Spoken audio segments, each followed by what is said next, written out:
上辈子我为了救郭婷，被车碾断了双腿。她在病房看过我3次，第1次说我活该，第2次带着新男友秀恩爱，第3次凑到我耳边，用最温柔的语气说留个残废身子，看着都恶心。我在轮椅上熬了8年，因为褥疮感染活活疼死。在睁眼我回到了车祸当天，刺耳的刹车声差点把我的耳膜撕裂。我站在人行道边上，整个人像被定住了一样，视线里那辆失控的黑色轿车正朝我们猛冲过来，轮胎摩擦地面发出的尖叫声，听得人头皮发麻。不到5米远的地方站着郭婷，我从小护到大的小青梅。她今天特意穿了条白裙子，头发明显精心打理过，柔顺的披在肩上，手里还攥着刚从学校小卖部买的矿泉水。而她旁边站着学校的风云人物张子成，那个她暗恋了整整2年的校草。我清清楚楚的看见车子冲过来的时候，郭婷死死拽住了张子成的胳膊，指甲都快嵌进他肉里了。他在发抖，嘴唇白得像纸，眼睛里全是恐惧。这个画面跟上辈子一模一样，但这一次我没有像上辈子那样本能的冲上去，记忆像潮水一样涌过来，带着血腥味和轮椅金属的冰冷触感。上辈子就在这个瞬间，我发了疯一样扑向郭婷，用尽全身力气把她推开。可她呢？就在我推她的那一刹那，为了救张子成，她反手把我往前一推。我到现在都记得她当时的眼神，不是惊慌，是算计，是那种你正好派上用场的冷漠。然后我就倒在了车轮前面，2条腿被碾过去的时候，那种疼我这辈子都忘不了，骨头碎掉的声音，血往外喷的感觉，还有周围人的尖叫声，全混在一起，像一场永远醒不过来的噩梦。医生说我这辈子都别想站起来了。住院那段时间，郭婷一共就来看过我3次。第1次是车祸后1周，她捧着一束蔫了吧唧的康乃馨站在病房门口，皱着眉看着轮椅上的我说：“许晨，你怎么这么不小心啊？”那语气轻飘飘的，就好像我只是摔了一跤。第2次是她和张子成确定关系那天，她挽着他胳膊进来，脸上那个得意劲儿藏都藏不住。子成说想来看看你，毕竟你是为了救我才受伤的。张子成站在他身后，看我的眼神怎么说呢？就像看路边一条快死的野狗，怜悯又疏离。他一句话都没说，就点了点头。第3次也是最后一次，是我出院那天，他一个人来的。我妈吃力的把我从车上抱下来，再放到轮椅上，折腾了快20分钟，他就在旁边站着看，手指都没搭一下。完事之后，他走到我跟前，弯下腰，凑到我耳边，声音又轻又尖：“你怎么没被直接撞死？留个残废身子，看着都让人恶心，以后别联系了。”子成说不想让我跟你有任何瓜葛。说完，他直起身，拍了拍手上根本没有的灰，转身就走了。高跟鞋敲在地上，一下一下的，每一声都像踩在我心口上。后来听说他和张子成一起去了北京，双宿双飞，而我呢，在轮椅上一坐就是8年。8年啊，从一个19岁的大学生坐到27岁，最年轻、最该发光发热的8年，就这么过去了。直到某个深夜，褥疮感染引发败血症，我在剧痛里闭上了眼睛，再睁眼就回到了这一刻，回到了命运被改变的那个瞬间。许晨，救我啊！郭婷的尖叫把我拉回现实，她转过头来看我，眼睛里全是泪，那张清纯的脸蛋因为害怕都扭曲了。她朝我伸手，手指抖得厉害。许晨，你快拉我一把，车要撞上来了。如果是上辈子，我肯定2话不说就冲上去了，但现在我就这么看着她，看着这个我从6岁就认识的姑娘，我们一起长大，一起上学，一起挨过老师的骂，一起分过同一根冰棍。小时候她说长大了要嫁给我，我说好啊，等我赚钱了就娶你。后来长大了，她不提了，我也不好意思再问。我把那些话当成童言无忌，把那些感情压在心底。但说实话，青春期那些躁动的夜晚，我也确实幻想过和她在一起的样子。可现在那些回忆全都变成了笑话。最大的笑话，我的目光越过她，看向她身后的张子成，这位平时风度翩翩的校草，这会儿脸上的镇定全没了。他正使劲想甩开郭婷的手，但因为郭婷抓得太紧，怎么都甩不掉。我能看见他眼底一闪而过的厌恶，对郭婷，也对这突如其来的危险。许晨，郭婷又叫了一声，声音里已经带着哭腔了。那辆黑色轿车越来越近，司机好像放弃了，双手离开方向盘，捂住了脸。距离还有3米、2米，张子成终于猛地一甩手，用尽全力挣开了郭婷的前置。他几乎是本能的往后跳了一大步，退到了安全地带。郭婷被带的往前踉跄了一下，他不可置信的回头看向张子成，眼睛里全是错愕和受伤。他大概怎么都想不到，自己拼了命想保护的人，在生死关头会毫不犹豫的抛弃他。就这1秒钟的愣神，改变了一切。车轮擦着他的双腿碾了过去，咔嚓，骨头碎掉的声音，清脆又恐怖，我太熟悉了。然后是郭婷撕心裂肺的惨叫，她瘫在地上，白色的裙子很快被血染红，红得刺眼，像一朵诡异的花。周围的人开始尖叫，有人掏手机报警，有人吓得转身就跑。我就站在原地一动不动，就那么看着他，看着他在地上痛苦的扭动，看着他的腿以一种诡异的角度弯曲着，肯定断了，跟我上辈子一模一样。他抬起头来看我，眼睛里全是不解和怨恨。许晨，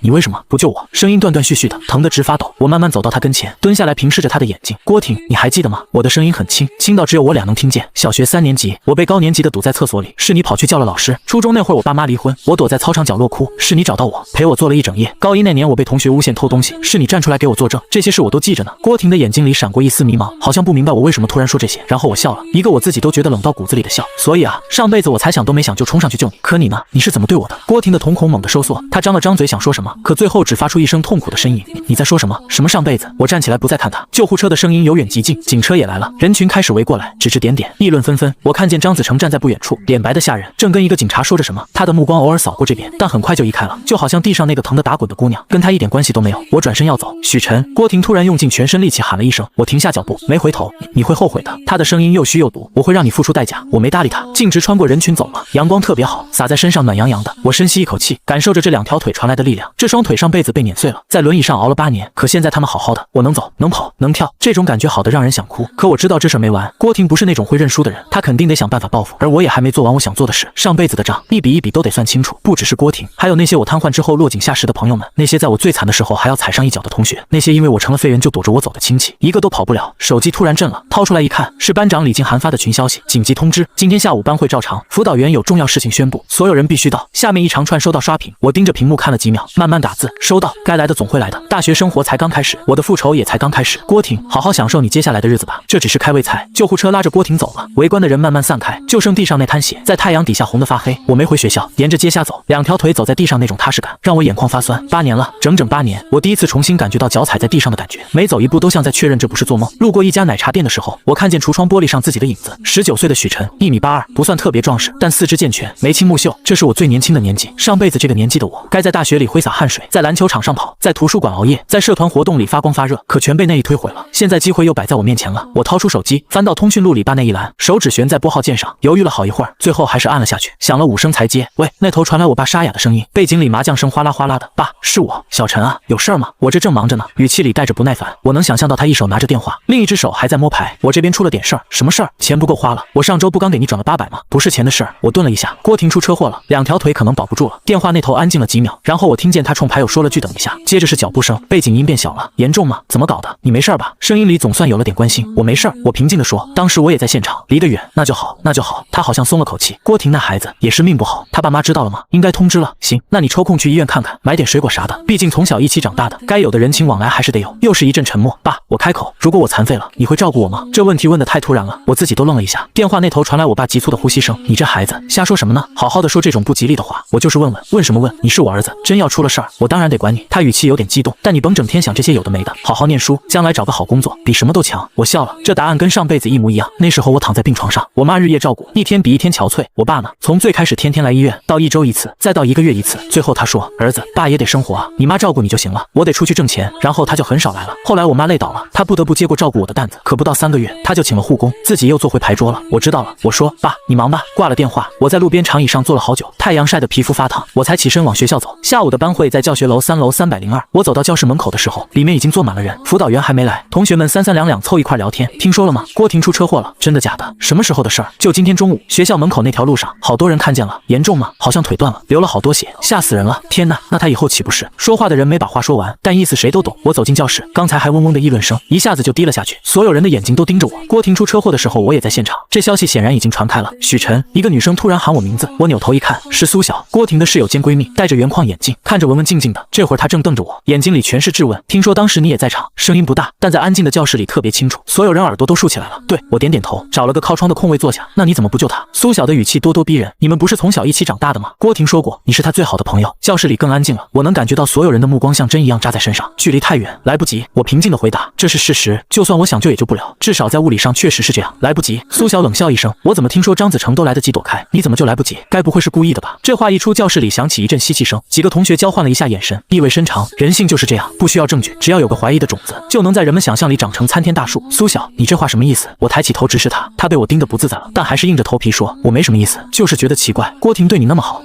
你怎么知道她对我好？我打断他。苏晓愣住了，你们看见的只是他想让你们看见的。我站起来走到他跟前，苏晓，你跟郭婷当室友也快1年了，你真的了解她吗？我当然了解。他脸涨红了。郭婷善良温柔，对人真诚，这都是大家有目共睹的，是吗？我笑了。那他有没有告诉过你，高2那年他为了抢年级第一，偷偷撕了我的复习资料？苏晓的瞳孔猛地一缩，他有没有告诉过你，高3暑假他明知道我对酒精过敏，还在同学聚会往我饮料里加白酒？他有没有告诉过你，就在上周他偷看我日记，然后把我暗恋某个女生的事到处转？教室里鸦雀无声，所有人都傻了。你胡说。苏晓的声音开始抖，郭婷才不是那种人，是不是？你心里清楚。我转身走回座位，我就是想说，别轻易评价你不了解的事儿。话音刚落，辅导员推门进来了，一个40多的中年男人，姓陈，戴着厚眼镜，整天一副严肃样儿。他显然已经听说了车祸的事，脸色不太好看。人到齐了吗？他站在讲台上扫了一圈，薛伟站起来点名，除了郭婷同学住院，其他人都到了。陈辅导员点点头，叹了口气，想必大家都听说了，郭婷同学今天中午出了车祸，情况比较严重，学校已经联系他家长了，现在正在医院抢救。他顿了顿，继续说，作为同学，咱们应该关心帮助他。我跟班委商量过了，明天组织几个代表去医院探望，费用班费出，有谁自愿去的吗？教室里一片沉默，刚才还义愤填膺的苏晓，这会儿低着头假装翻书，其他同学也大多躲开了辅导员的目光。陈辅导员皱了皱眉，没人愿意去吗？郭婷同学平时人缘不是挺好的，还是没人吭声。终于有个男生举手了，是张子成，他坐在最后一排，脸色还是白得吓人，但已经恢复了平时的镇定。老师，我去。声音平静，听不出啥情绪。辅导员表情缓和了些。好，张子成同学，还有吗？又有2、3个举手，都是平时跟郭婷关系还行的女生。苏晓犹豫了一下，也举手了。辅导员点点头，那就你们几个吧。明天下午2点，学校门口集合，记得买束花，买点水果，钱找生活委员报销。他顿了顿，看向我，许晨同学，你跟郭婷是老乡，从小一起长大，你不去吗？所有人的目光再次聚焦到我身上，我抬起头，迎着辅导员的目光，老师，我明天下午有兼职，请不了假，这是实话。上辈子瘫痪以后，家里为了给我治病，欠了一屁股债，我妈得打3份工，我爸整天借酒浇愁，这辈子我不能再让那种事发生，我得赚钱，越多越好。辅导员对我的回答好像不太满意，但也没说啥，就点了点头。行，其他同学要是想去，也可以自己去。现在说正事儿，他开始讲期末考试和暑期实习的安排。我掏出笔记本，假装在记，心思早飞远了。郭婷的腿伤跟上辈子医生说的差不多，粉碎性骨折，神经严重损伤，就算做无数次手术，最多也就能勉强站着，走路得靠拐杖，而且会疼一辈子。她再也穿不了漂亮裙子，再也跳不了她最喜欢的舞，她的舞蹈梦碎了，就像上辈子我的篮球梦一样。想到这儿，我心里没啥快感，只有一种说不出来的平静。这才刚开始。郭婷，你把我推进地狱的时候，想过会有今天吗？班会结束后，我收拾东西要走，张子成突然走过来，许晨，能聊2句吗？声音压得很低，就我俩能听见。我抬起头，看着这张让无数女生着迷的脸，确实帅，高鼻梁，深眼睛，皮肤白净，气质干净，难怪郭婷为他痴迷成那样。聊什么？就今天中午的事儿。他抿了抿嘴，当时的情况，我想你可能有些误会。误会？我笑了。啥误会？误会你没甩开郭婷的手，自己躲开。误会你眼睁睁看着他被车撞。张子成脸色变了。我当时只是本能反应。是啊，本能。我打断他，求生是人的本能，这没啥好指责的。我就是好奇，等郭婷醒了，你打算怎么跟他解释你的本能？他嘴唇抿成一条线。我会去医院看他，会照顾他，会负起责任。负责，我重复这个词，觉得有点可笑。张子成，你打算怎么负责？娶她，照顾她一辈子？他没回答。你不会的，我替他答了。你也就是说说而已。等过段时间，大家慢慢忘了这事儿，你就会一点点疏远他。毕竟谁愿意跟一个残废绑一块呢？说这话的时候，我声音特平静，但张子成的脸色越来越难看。许晨，你好像变了很多。他盯着我，眼神复杂。以前的你不是这样的，人都会变的。我背上书包，尤其经历过一些事儿之后。什么事儿？我没回答，径直从他身边走过去，走到教室门口。我回头看了他一眼，他还站在原地，眉头皱着，好像在琢磨什么。张子成，我开口，给你个忠告。他抬起头，离郭婷远点。为什么？因为他会缠上你，用他的伤，用他的可怜，用他的为你受伤。我的语气很平淡，就跟说今天天气不错似的。他会变成你甩不掉的包袱，让你的人生跑偏。不信的话，等着瞧吧。说完，我转身走了。手机震了一下，一条陌生号码发来的短信：许晨，我是郭婷的妈妈，听说你今天也在现场，能来医院一趟吗？有些事儿想问问你。我看着这条短信，眯起了眼睛，来得真快，该面对的总得面对。我回复：好的，阿姨，我现在过去。市立医院住院部的走廊里全是消毒水的味儿，这味儿我太熟了，上辈子在各种医院里闻了整整8年。郭婷住骨科病房，走廊尽头那间单元间，他爸妈显然动用了关系。郭婷他爸是本地一家国企的中层领导，他妈是小学老师，虽说不是大富大贵，但在这种小城市里也算有头有脸了。走到病房门口，听见里面在吵，妈，是许晨，是他见死不救。郭婷的声音又尖又利，完全不是平时那副温声细语的样儿。我当时明明朝他伸手了，他只要拉我一把，我就不会。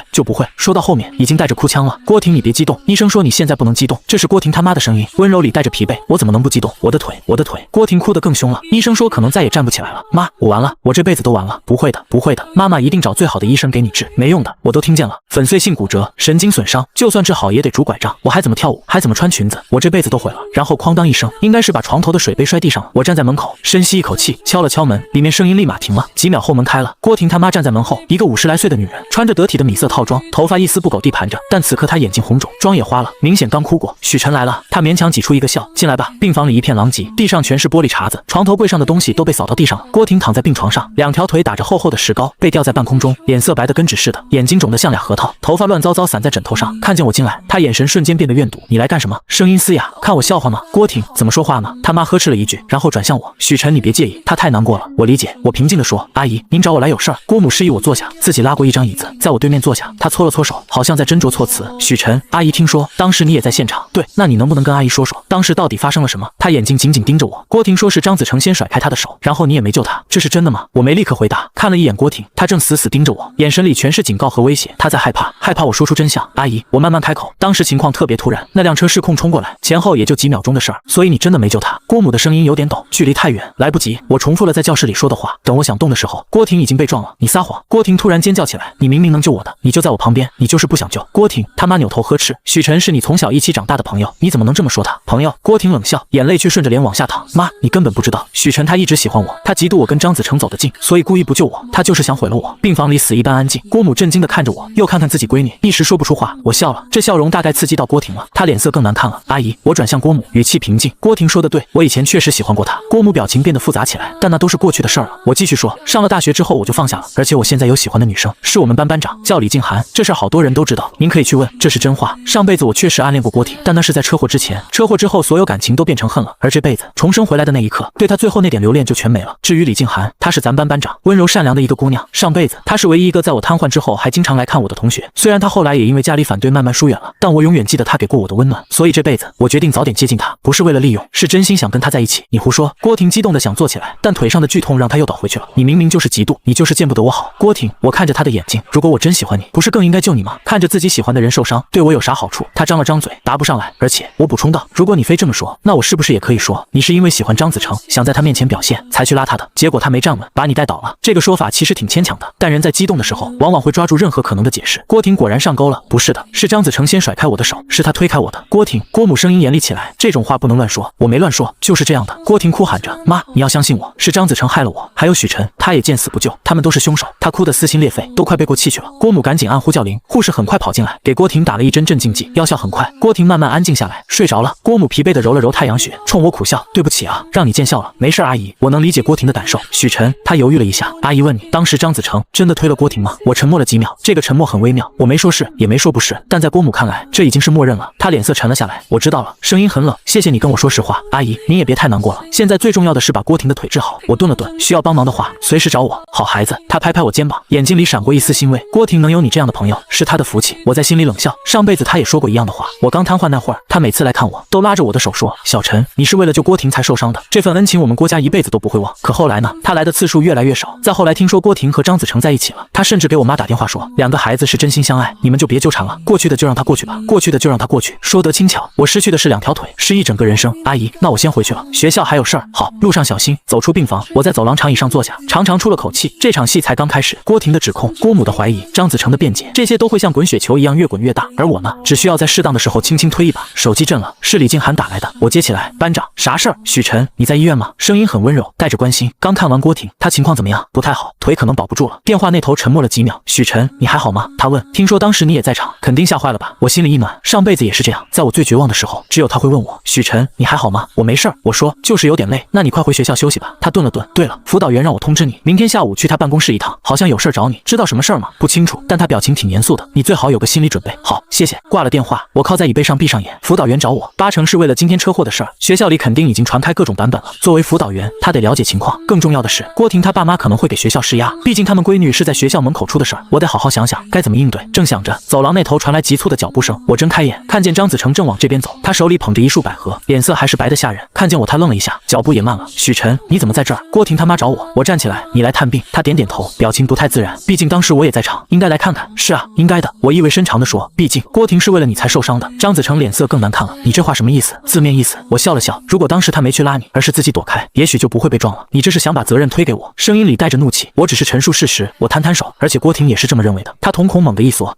他说什么了？他说是你甩开他的手，才害他失去平衡被车撞的。我盯着他眼睛，张子成，你打算怎么解释？他嘴唇开始抖。我当时只是本能反应，这话你跟我说没用。我打断他，你得跟郭婷说，跟他爸妈说，跟学校说。学校？他紧张起来，学校也要管这事儿？当然，我说，毕竟是在学校门口出的事儿，学校有责任调查清楚。而且郭婷他爸好像有点关系，如果他要追究，我没把话说完，但意思已经很明显了。张子成脸色从苍白变成惨白，他大概从没想过一次本能的躲避会惹来这么大的麻烦。许晨，他看着我，眼神里带着恳求。当时的情况你也看见了，我真的不是故意的，我知道。我说，所以我才在这儿等你。他愣住了，给你个忠告。我压低声音，进去之后态度一定得诚恳，承认自己当时太害怕，反应过激，但绝对不是故意推开郭婷，然后承诺会负责，会照顾他，会尽一切可能弥补。张子成皱起眉头，这不是让我背锅吗？背锅？我笑了。张子成，你难道真觉得你能完全撇清关系吗？郭婷的腿可能再也站不起来了，他的人生毁了，他爸妈会善罢甘休吗？学校会不管吗？舆论会放过你吗？一连串问题让他哑口无言。你现在唯一能做的就是把姿态放低，表现得像个有担当的人。我继续说，这样至少能争取点同情分，不然等郭婷他爸妈闹起来，你在学校的前途就完了。我说的是实话，上辈子虽然我救了郭婷，但他爸妈还是把学校和司机告上法庭了，而这辈子他们有了更直接的追究对象。张子成，以郭婷他爸的性格，绝对不会轻易放过他。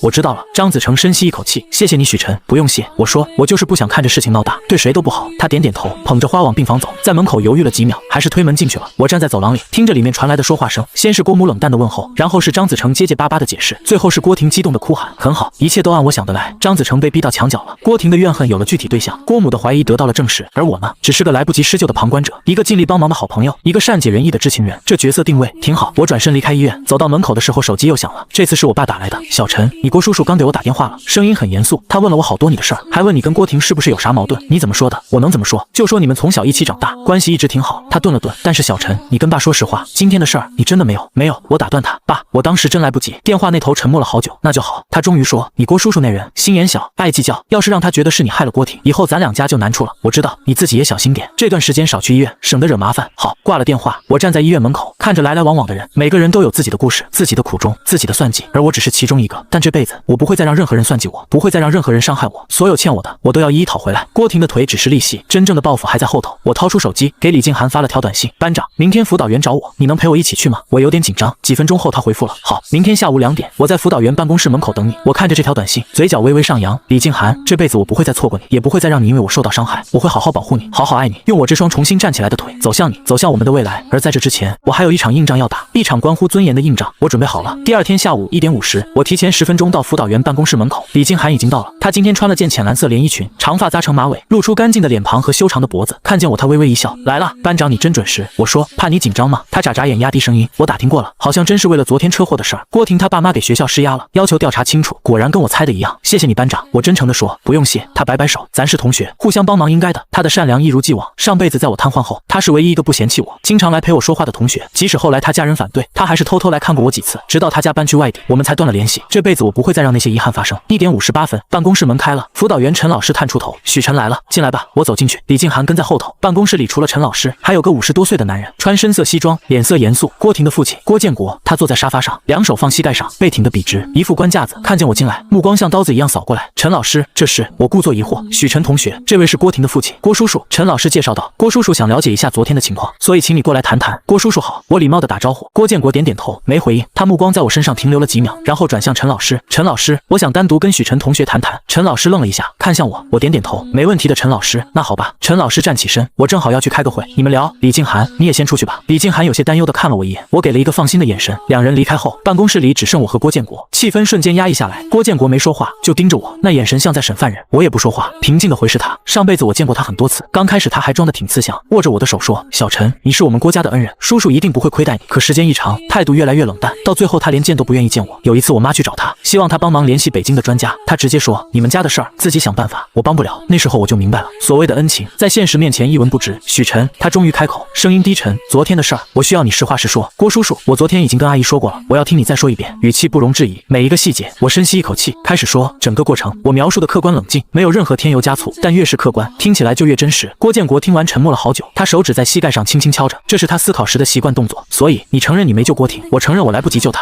我纠正道：郭叔叔，从车子失控到撞上郭婷，整个过程不超过3秒，就算我想救也来不及。那你为什么不提前预警？他追问：你离他那么近，看见他有危险，为什么不喊一声？为什么不拉他一把？因为我当时也吓傻了。我坦然承认，人在面对突发危险时，第一反应是自我保护。我也是普通人，我没那么快的反应能力。这个回答很诚实，也符合人性。郭建国盯着我，好像在判断我说的是真是假。那张子成呢？他换了个问题，他是不是真推了郭婷？我没看见。我谨慎地说，当时场面很乱，我只看见郭婷去拉他，然后他就后退了。至于有没有推，我没看清楚。这个回答很巧妙，没肯定也没否定，但后退这个词已经暗示了张子成的逃避。郭建国的脸色更沉了。许晨，他的语气稍微缓和了点。你跟郭婷从小一起长大，叔叔是看着你长大的。你老实告诉我，你跟郭婷之间是不是有啥矛盾？来了，终于问到关键问题了。郭叔叔为什么这么问？我反问，因为郭婷说你喜欢他，嫉妒他和张子成在一起，所以故意不救他。他说这话的时候，眼睛死死盯着我，不放过我脸上任何一丝表情。我没立刻回答，而是低下头做出受伤的样子。郭婷真是这么说的？是，原来在他心里我是这种人。我苦笑，郭叔叔，我承认我以前是喜欢过郭婷，但那都是高中时候的事儿了。上了大学之后我就放下了，而且我现在有喜欢的人，是我们班班长李静涵，这事儿好多人都知道，您可以去问。这个信息显然出乎郭建国意料，他愣了一下，真的？您可以自己去查。我说，而且如果我真喜欢郭婷，不是更应该救他吗？看着他受伤，对我有啥好处？跟昨天对他妈说的话一模一样，逻辑通顺，无懈可击。郭建国沉默了，他手指又开始敲膝盖，眉头紧锁。我知道他在想什么，他在权衡，一方面是闺女的指控，另一方面是我的辩解和逻辑。更重要的是，他现在有了更明确的追责对象张子成，比起我这个来不及施救的青梅竹马，那个推开他闺女的校草，显然是更好的发泄怒火的目标。郭叔叔，我适时开口，我知道您现在很生气，也很难过，但我觉得现在最重要的是治好郭婷的腿，其他的事儿都可以慢慢查。这句话说到了他心坎上，他脸色终于缓和了一些。你说的对，他叹了口气。现在最重要的是郭婷的治疗，需要帮忙的话，您随时开口。我诚恳地说，虽然我没多少钱，但我可以出力去医院照顾郭婷，或者帮忙跑腿，我都可以。你有这份心就好。他摆摆手，现在暂时不用，你好好上学，别耽误了功课。好，又聊了几句无关痛痒的。郭建国站起来，今天就到这儿吧。他说，要是想起什么细节，随时联系我。我。好的，郭叔叔，送走郭建国。我在办公室里站了好久，陈老师还没回来，整个房间安静的能听见自己心跳。我知道这一关算是暂时过了，郭建国对我的怀疑减轻了，注意力转移到张子成身上了。但这只是开始，以郭婷的性格，他不会轻易放过我，他会想尽一切办法证明我是故意的，而我必须在他行动之前做好所有准备。走出办公室，李静涵还在走廊里等我。怎么样？他关切地问。郭叔叔没为难你吧？还好，我说就是问了问情况。那就好。他松了口气。我刚才在外面听见一些，郭婷他爸说话好凶，闺女受了这么重的伤，心情能理解。你倒是想得开。他笑了。不过说真的，许晨，你昨天真吓坏了吧？我听说现场可惨了，是挺吓人的。我说，不过现在想想，能平安无事已经是万幸了。是啊，他点点头，突然想起什么。对了，今天晚上有新生文艺汇演，你去吗？你去吗？去啊，我是班长，得去组织纪律。那我也去。他愣了一下，然后笑了。好啊，我们一起往教学楼外走。阳光透过窗户洒在走廊上，暖洋洋的。许晨，他突然说，你好像变了好多。有吗？有。他认真地看着我。以前的你总是特沉默，很少说话，但现在你好像更成熟了。人总是要长大的。我说，是因为车祸的事儿吗？算是吧。我点点头。看见生命这么脆弱，就觉得应该好好活着，珍惜每一天。这话是真心的。经历过死亡，才知道活着有多可贵；经历过背叛，才知道真心有多难得。你说的对。李静涵轻声说，要好好活着。我们走到楼梯口，他要去图书馆，我要回宿舍。晚上见。他说晚上见。看着他离开的背影，我心里涌起一股暖流。这辈子我一定要好好保护他。晚上7点，学校礼堂，新生文艺汇演已经开始了。舞台灯光闪烁，音乐震耳。我坐在后排，目光在人群里找李静涵的身影。她坐在前排靠边的位置，正低头看节目单，侧脸在灯光下显得格外柔和。我看了一会儿，才收回目光，开始观察周围。然后我看见了张子成，他坐在中间位置，身边围着几个男生，都是他篮球队的队友。他看起来有点心不在焉，时不时掏手机看一眼，又放回去。显然，白天去医院的事儿让他心神不宁。节目一个接一个，礼堂里气氛挺热烈，但我的心思不在舞台上，我在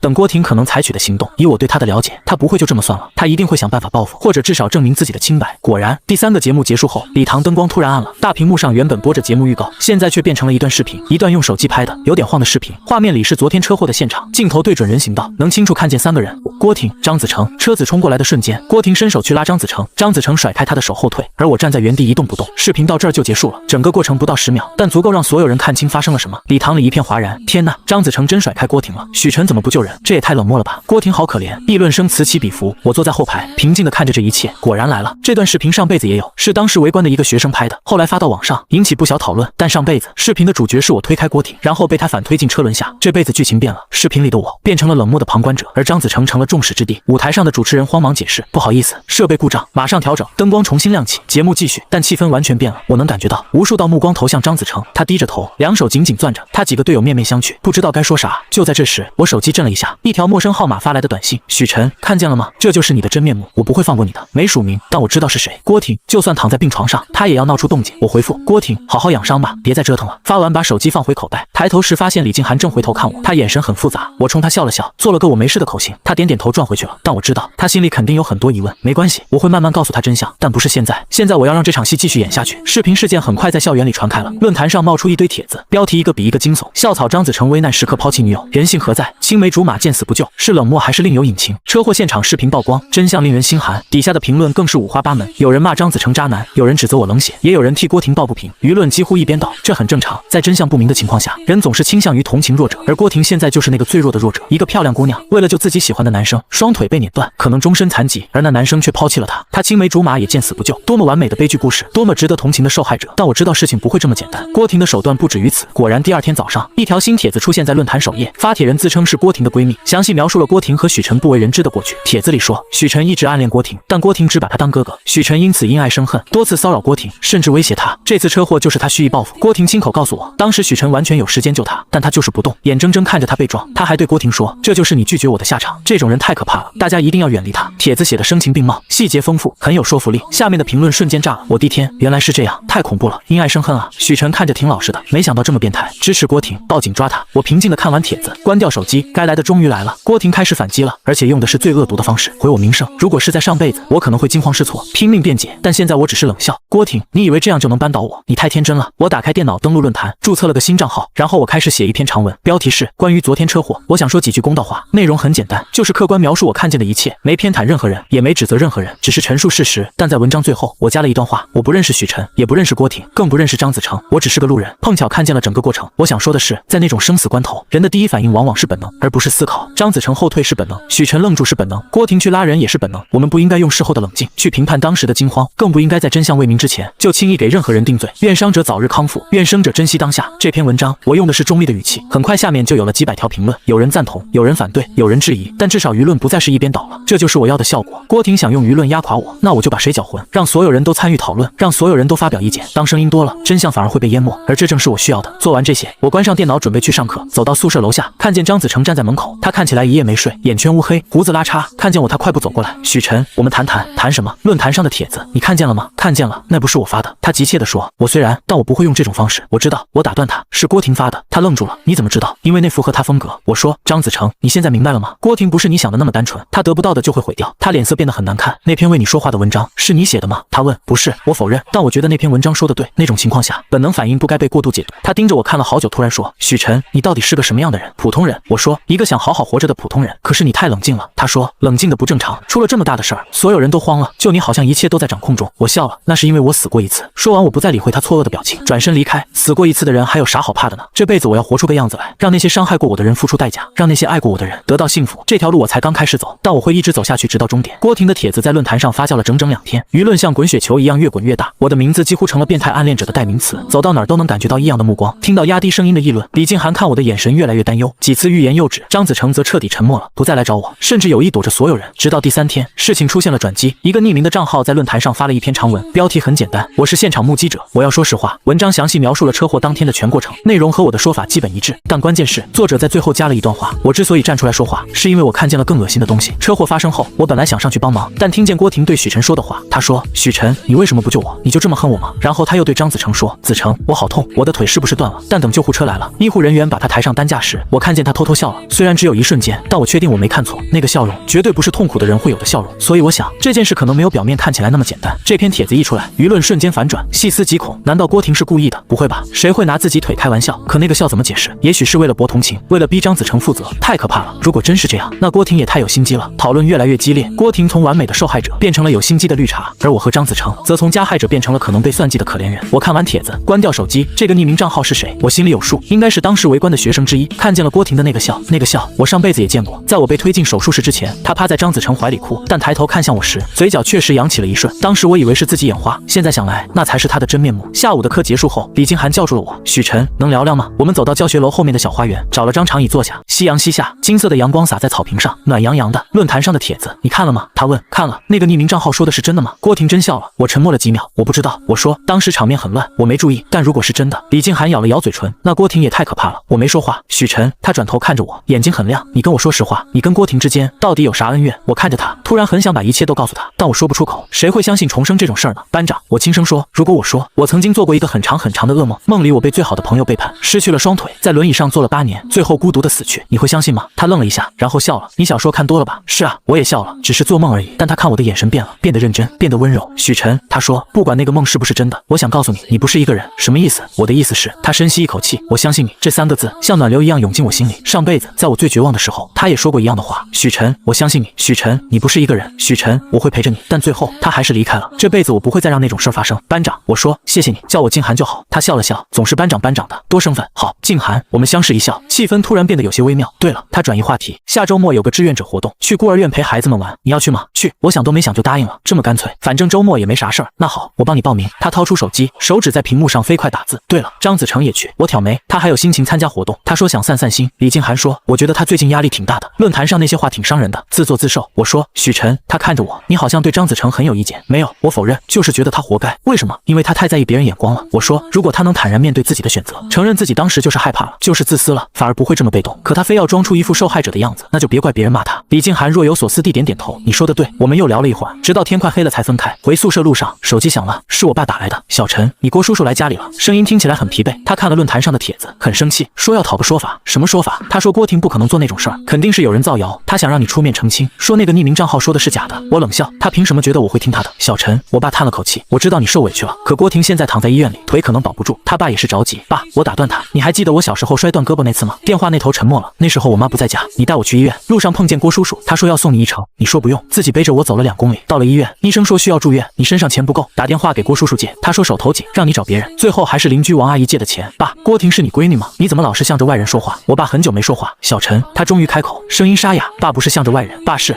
怕你吃亏，我不会吃亏的。我说我已经长大了，知道该怎么做。挂了电话，我心里五味杂陈。我爸是爱我的，我知道，但他太软弱，太怕事儿。上辈子在我瘫痪后，他选择了逃避，这辈子我不想再重蹈覆辙，我必须强大起来，强大到能保护自己，保护我爱的人。周末志愿者活动如期举举行。孤儿院在城郊，我们坐了1个小时的大巴才到。孩子们很热情，看见我们就围上来了。张子成也在，他穿着一身运动服，脸色还是不太好，但勉强挤出笑容陪孩子们玩。李静涵组织大家分组，我和他分到一组，负责教孩子们画画。你画得真好。他看着我画的卡通人物，惊讶地说：“以前学过一点。”我说：“其实是上辈子学的。”坐在轮椅上没事干，就报了网络课程学画画，画了8年，也算小有心得。许晨，他突然说：“我觉得你真的很特别。”哪儿特别？说不上来。他歪着头想了想，就是感觉你比同龄人成熟好多，好像经历了很多事儿。我笑了笑没接话。中午我们在孤儿院食堂吃饭，张子成端着餐盘坐到我旁边。许晨，我们能聊聊吗？聊什么？关于郭婷。他压低声音，他昨天给我打电话了。我挑眉，说什么了？他说那个匿名账号是你找的，帖子是你发的。我笑了，他有证据吗？没有。张子成摇头，但他说只有你会这么做，那你信吗？他沉默了好久，我不知道。他说许晨，我真的很困惑，郭婷变了，变得我都不认识了。以前她温柔善良，现在她很可怕，人都会变的。我说尤其经历重大变故之后，可她的变化太大了。张子成苦笑，他昨天在电话里说，如果我不承认是我推了他，他就把我们之前的事儿说出去。什么事儿？他脸红了，就是我们发生过关系，声音小得像蚊子。他说如果我不负责，他就去学校告我强奸。我愣住了，这个发展是我没想到的。上辈子郭婷虽然也用了手段逼张子成和他在一起，但没这么极端。看来这辈子因为腿伤，他更加不择手段了。你怎么想的？我问。我不知道。他抱着头，看起来很痛苦。我真的不知道，我当时只是一时冲动，没想到会变成这样。张子成，我看着他，你知道你现在最需要做什么吗？什么？承认错误。我说承认你当时害怕了，承认你甩开他的手是不对的，承认你愿意承担责任，但前提是他不能用威胁的方式逼你。可是没有可是，我打断他，如果你一直逃避，他会变本加厉，到时候你会被他拖进深渊，永远爬不出来。他抬起头，眼睛里布满血丝。许晨，你为什么帮我？他问。我们不是朋友，甚至我还抢了你喜欢的人，我不是帮你。我说我是在帮自己。什么意思？如果你被郭婷拖垮，他会把矛头转向我，但如果你们能和平解决，我就能清静一点。我顿了顿，而且我确实不喜欢他现在的做法，用威胁来绑架感情，太 low 了。张子成盯着我看了好久，最后笑了，那是一个苦涩的笑容。许晨，我以前太小看你了。他说你比我们所有人都清醒，经历过一些事儿，自然就清醒了。我说下午的活动继续，孩子们玩得很开心，笑声充满了整个院子。李静涵带着孩子们做游戏，阳光洒在他身上，像镀了一层金边。我看着他的侧脸，心里涌起一股暖流。这辈子我要好好保护这份温暖。活动结束后，我们坐大巴回学校。李静涵坐在我旁边睡着了，她的头靠在我肩膀上，呼吸均匀。我没动，任由她靠着。窗外的风景飞速后退，夕阳把天空染成橘红色。这一刻很美好，但我知道这种美好不会持续太久。郭婷不会善罢甘休，他爸也不会，还有论坛上的舆论，随时可能再次反转。我必须做好准备。大巴到站时，李静涵醒了，发现自己靠在我肩上，她脸一下子红了。对不起，我睡着了。没事儿。我说睡得还好吗？她点点头，很踏实。我们相视一笑。下车后，张子成走过来，许晨，我想好了。他说明天我就去医院跟郭婷和他爸妈说清楚。你想怎么说？承认错误，承担责任，但不接受威胁。他说如果他非要闹，我就把我们的聊天记录公开。你想好了？想好了。他深吸一口气，你说的对，逃避解决不了问题，祝你好运。我说谢谢。他转身离开，背影看起来比之前挺拔了一些。李静涵看着他的背影，轻声说他好像变了，人都会变的。我说那你呢？他转头看我，你也会变吗？会。我认真的说，但有些东西不会变。什么？对重要的人的承诺。我看着他的眼睛，如果我对一个人好，就会一直好下去，如果我爱一个人，就会一直爱下去。他脸又红了，但没有移开目光。许晨，你是在说谁？你猜。我笑了笑，没回答。有些话现在说还太早，但我相信时间会给我们答案。回到宿舍，我打开电脑登录论坛，那个匿名账号又发了一条新帖子，这次他贴出了一段录音，是郭婷的声音，听起来是在打电话。你放心，张子成跑不掉的，我手里有他的把柄，他不敢不认。许晨那边暂时动不了，但我会想办法的。我的腿不能白断，总得有人负责。录音很短，只有10几秒，但足以证明郭婷确实在算计。论坛再次炸锅，我的天，这心机也太深了吧！细思极恐，难道车祸也是他设计的？不可能吧？谁会拿自己腿做赌注？但如果他本来就想用苦肉计逼张子成负责呢？太可怕了，这女人太可怕了。舆论彻底反转，郭婷从受害者变成了心机女，而我从加害者变成了可能被陷害的可怜人。我关掉电脑，走到窗边，夜色已深，校园里灯火通明。郭婷，这就是你要的结果吗？搬起石头砸自己脚，但我知道这还不是结局。以郭婷的性格，她不会就这么认输。录音事件像一颗炸弹，在校园里掀起了轩然大波。郭婷的形象一夜之间从可怜受害者变成了心机深沉的绿茶。论坛上充斥着对她的谩骂和嘲讽，有人甚至翻出了她以前的照片和动态，逐帧分析她的心机痕迹。看这张合影，她故意占 C 位，把其他女生都挤到边上了。还有这条动态，今天又是被男生们围着转的一天哦，茶位都要溢出屏幕了。早就觉得她假了，整天装清纯，原来是个白莲花。舆论转向快的让人措手不及，连带着张子成也成了被同情的对象。校草实惨，被这种女人缠上，张子成快跑啊！这种女人娶回家要倒大霉的。心疼校草3秒钟，我看见这些评论，只觉得可笑。上辈子张子成和郭婷双宿双飞的时候，这些人可是都说他们是金童玉女，天作之合。现在倒好，一出事儿就急着划清界限，人性啊，真是经不起考验。但我知道事情不会这么简单就结束。果然，第3天下午，张子成给我打来电话，声音嘶哑的不像话。许晨，你能来医院一趟吗？怎么了？郭婷自杀了。我的心猛地一沉，什么时候的事儿？中午他趁护士不注意，用水果刀割腕了。张子成声音在发抖，现在还在抢救，你等着，我马上过去。挂了电话，我立刻赶往医院。急救室外的走廊里挤满了人，郭建国和他老婆坐在长椅上，两人都低着头，肩膀在抖。张子成靠墙站着，脸色苍白，眼眶通红。几个学校领导也在，包括辅导员陈老师。看见我，陈老师走过来，压低声音说：“许晨，你怎么来了？”张子成叫我来的。我说：“情况怎么样？还在抢救，失血过多，情况不太乐观。陈老师叹了口气，你说这都是什么事儿啊？我走到张子成身边，拍了拍他肩膀，他抬起头，眼睛里有血丝。医生说他可能挺不过去了，他声音哽咽，如果他死了，我就是杀人凶手。别这么说，我说这不是你的错，是我的错。他摇头，如果那天我没甩开他的手，如果我没逃避责任，如果我能早点去看他，他就不会走极端。他的自责是真的，我能感觉到，但有什么用呢？事情已经发生了。张子成，我看着他，你现在要做的不是自责，而是想想接下来该怎么办，还能怎么办？他苦笑，他要是死了，我这辈子就完了。他不会死的。我说，郭婷不是那种会轻易放弃生命的人。他愣了一下，什么意思？我的意思是，他不会真想死。我压低声音，这只是他的一种手段，用来逼你就范的手段。张子成瞳孔猛地一缩，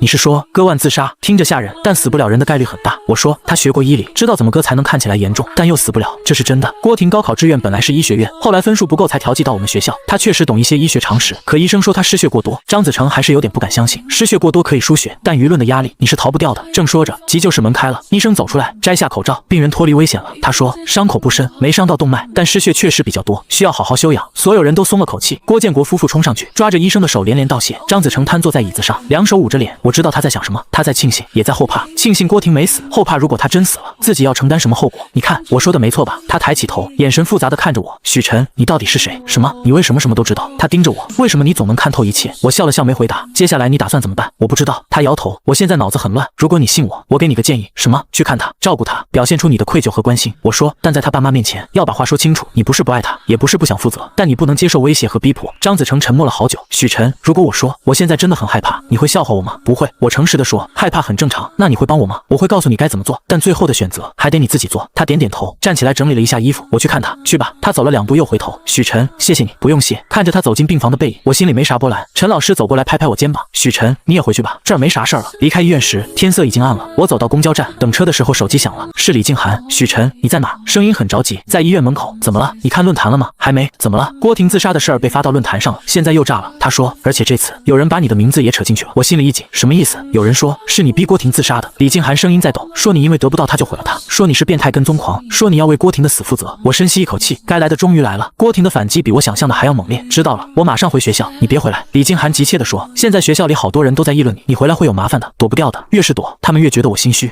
那你小心点。好，挂了电话，我打开论坛，果然首页飘红的热帖标题是许晨逼郭婷自杀。这种人渣为什么还能留在学校？发帖人自称是郭婷的闺蜜，详细描述了我是如何骚扰威胁郭婷的，说我因爱生恨，说我见死不救，说我故意散布谣言毁郭婷名声，最后逼得她走投无路只能自杀。帖子写的声情并茂，还附了几张聊天记录截图，虽然那些截图明显是伪造的，但足够煽动情绪了。下面的评论已经超过1000条。天哪，太可怕了！许晨滚出学校，这种人应该报警抓起来，学校怎么还不处理他？郭婷好可怜，被这种人盯上，舆论再次反转。这一次我成了众矢之的。我关掉手机，闭上眼。郭婷，你果然没让我失望，这一招够狠，但还不够。公交车来了，我上车找了个靠窗的位置坐下，窗外的夜景飞速后退，霓虹灯在黑暗中闪烁。我在想上辈子的我，如果遇到这种情况会怎么办？大概会惊慌失措，会拼命辩解，会找老师找领导，会一遍遍地说不是我做的，但最后只会越描越黑，因为人们只相信自己愿意信的，他们需要一个人来承担愤怒，需要一个靶子来发泄情绪，而我正好成了那个靶子。但这辈子我不会了，我知道该怎么玩这场游戏。回到学校时，天已经完全黑了，校门口聚集了一群人，举着横幅和标语，严惩人渣许晨，还郭婷公道，学校不作为，学生无安全。领头的是个男生，我不认识，但他喊得最大声。看见我，人群立刻围了上来。许晨，你还敢回来？人渣，滚出学校！你逼郭婷自杀，你还是人吗？他们举着手机对着我拍，闪光灯刺得我眼睛疼。我没躲，也没跑，就那么平静地看着他们。你们说我逼郭婷自杀，有证据吗？我问。论坛上都有，聊天记录、录音，什么都有。领头的男生喊道：聊天记录可以伪造，录音可以剪辑。我说，你们谁亲眼看见我逼他了？谁亲耳听见我威胁他了？人群安静了一瞬。郭婷现在躺在医院里，这就是最好的证据。另一个女生喊道：她自杀是因为她做错了事儿，被人揭穿，无地自容。我说，跟我有什么关系？你胡说，郭婷是被你逼的，那你们报警吧。我说，让警察来调查，如果我真犯罪了，我接受法律制裁。